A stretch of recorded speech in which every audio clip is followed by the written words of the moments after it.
E aí, pessoal, Camina Samurai Peu na área com mais um vídeo.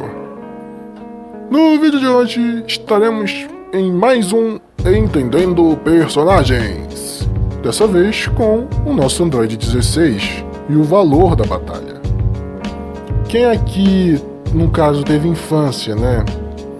E assistiu Dragon Ball no tempo que ele passava na televisão, na TV aberta, sabe muito bem o quão legal e quão maravilhoso foi ver a Saga do Cell. Como todo mundo sabe, né? A Saga do Cell, pelo menos pra mim, ela só perde pra Saga do Buu. Em questão de eu gostar, pra mim a única saga melhor que a do Cell é a do Buu.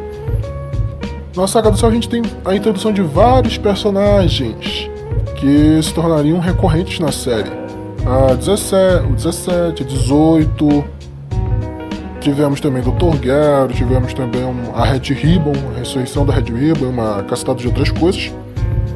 Mas tivemos também um dos personagens que a gente mais gostava, pelo menos eu gostei mais, que era o Android 16.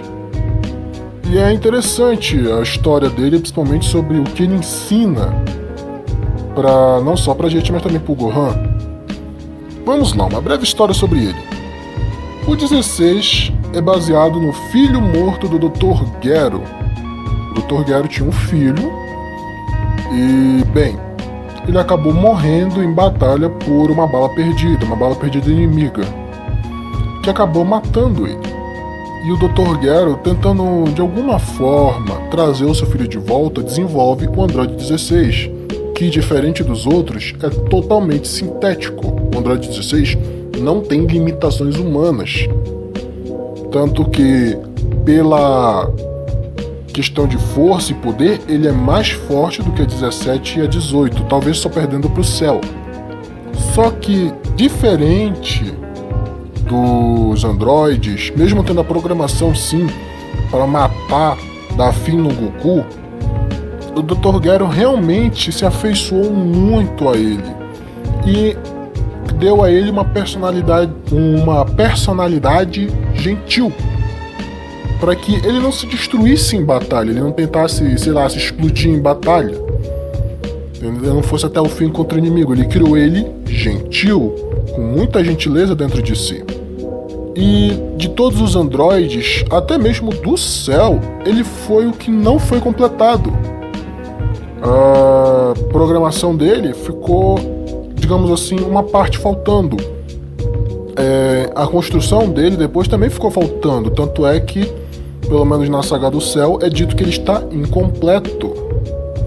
E por causa dessa programação inacabada, o Android 16 tem extremos problemas para, digamos assim, aceitar ordens, já que por causa da programação inacabada acabou sendo preenchida com parte da personalidade que ele foi criando para si, uma personalidade pacifista e principalmente gentil, apesar de que toda vez que ele vê o Goku ele tem uma atitude bem fria, afinal ele nasceu, entre grandes aspas, para dar fim no Goku, como todos os outros androides.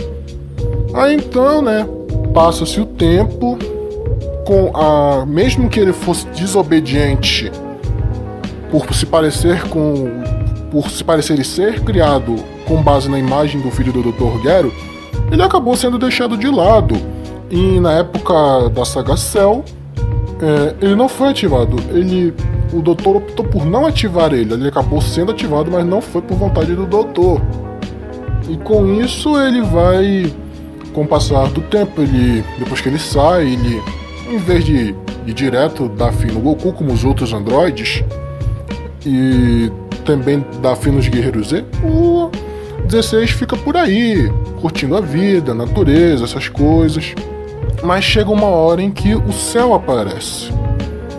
E principalmente aquela forma lá do Cell perfeito, sabe aquela última forma antes de ele levar o farelo? Quando ele vira o Cell perfeito, ele vê que o Cell não é só mais uma ameaça a eles, mas sim uma ameaça à própria Terra, ao meio ambiente, os animais. E ele tenta dar fim no Cell, ele luta com o Cell, faz acontece e consegue de um certo modo imobilizar ele. Só que aí, quando ele vai tentar se autodestruir, ele descobre que o Dr. Gero removeu o mecanismo de autodestruição dele, a bomba de autodestruição, se eu não me engano. E o Cell arrebenta ele depois. E aí vem aquela frase, aquele momento épico em que ele começa a conversar com o Gohan, porque ele tinha visto a batalha, ele tinha visto o Gohan e tinha meio que deduzido a personalidade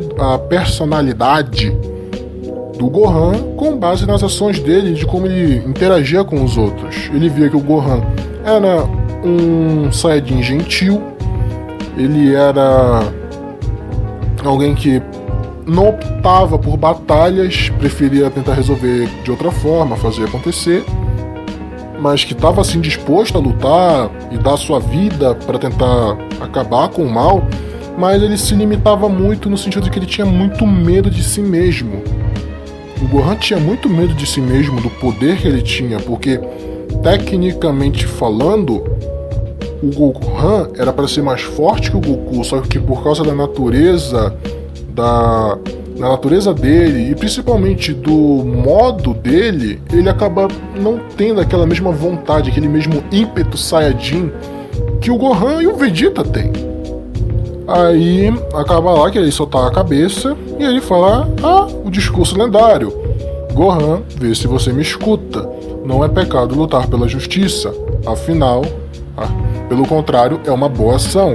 Pense, existem pessoas nesse mundo que não podem ser convencidas apenas com palavras. Não precisa ter medo, eu sei como se sente. Você só precisa tirar esse fardo do seu espírito. E no que ele ensina pra ele, como também já falei num vídeo anterior, eu também coloco aqui, é no fato de que a gente tem que aprender que, primeiramente, existem pessoas que, vamos dizer aqui, são as Pandorinhas. As Pandorinhas não são pessoas que podem ser convencidas com palavras. Elas não podem ser convencidas. Como já falei, não são nossas inimigas, mas elas não podem ser convencidas com palavras. Mesmo que elas tentem fazer sabe-se Deus o que mais com a gente, pelo menos de mim, eu não as considero nossas inimigas. Porque no fim, elas estão tão presas a uma Matrix quanto nós. A única diferença é que a cela delas é pintada, tem sombra e água fresca. A nossa não, mas ainda assim é uma cela de prisão. Uma hora a porta fecha, e quando ela fechar, tudo aquilo se vai. Eu dei um exemplo lá também, mas que não pode não dá para convencer elas com palavras, afinal, elas são, como a gente poderia dar um exemplo, elas são uma classe privilegiada.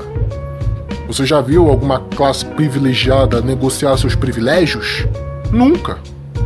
Todas as classes privilegiadas do mundo, ao longo da história, jamais, grandiosíssima maioria, jamais negociou um privilégio. Preferia extorquir mais, mas não negociava seus privilégios, não abandonava seus privilégios. E é o que eu digo para vocês e que o próprio Donsano também falava. Não discuta, não converse, não dialogue com elas, porque elas não estão abertas a diálogo algum. Não que você uma hora ou outra não vai ter que confrontar as ideias, porque isso é impossível. É impossível viver a vida, somente se você é desperto, sem pelo menos uma única vez você não ter um confronto com eles, um confronto com elas. Por isso eu não fiquei com um certo ranço do Ricardo Tomé e do Júnior quando eles estiveram aqui naquele podcast, porque eu sabia, se eles não fossem, a merda poderia bater muito pior no ventilador do que já estava batendo. E vocês podem dizer o que vocês quiserem, mas a conduta que eles tomaram lá foi a melhor possível, porque como eu já falei no vídeo lá, uma palavra errada e tava todo mundo fudido.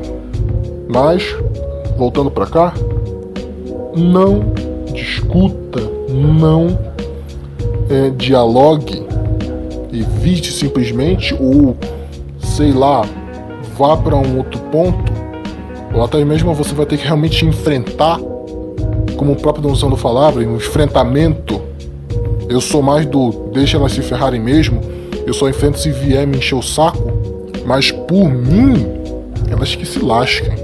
Estão cavando a própria cova delas. Uma hora o preço vai ser cobrado, a terceira lei de Newton vai fazer o seu trabalho, aí a vida, o mundo vai dar um 180 muito grande. E principalmente de que a gente muitas vezes também tem que fazer justiça com as nossas mãos, porque, assim, esse pessoal que diz que não existe justiça são, pra mim, as pessoas que menos querem que a justiça realmente ocorra nessa terra. No íntimo delas, elas não querem que a justiça ocorra. Porque assim você pode fazer o que você quiser, porque é aquela história, ação sem consequências. Mas, infelizmente, não existe ação sem consequência, né? Não é errado você querer despertar os outros. Você tem que saber quando. Porque, principalmente, estamos sendo vigiados o tempo todo. Então, tome cuidado e lembre-se.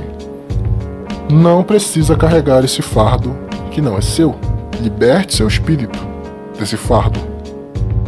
E não é errado lutar pela justiça, não é errado lutar pelo que acredita, não é errado lutar pelo que é certo e viver, porque literalmente lutar pela justiça na sociedade de hoje é você literalmente viver todo o contrário que ela prega. Fazendo isso você já está lutando. A vida é um campo de batalha, a única coisa que diferencia é as armas que são usadas. Então, vamos lutar vivendo somente todo o contrário que essa maldita sociedade quer que nós vivamos. Aqui é o Camina Samurai Pio, curtam, comentem, se inscrevam no canal, compartilhem o vídeo e até a próxima!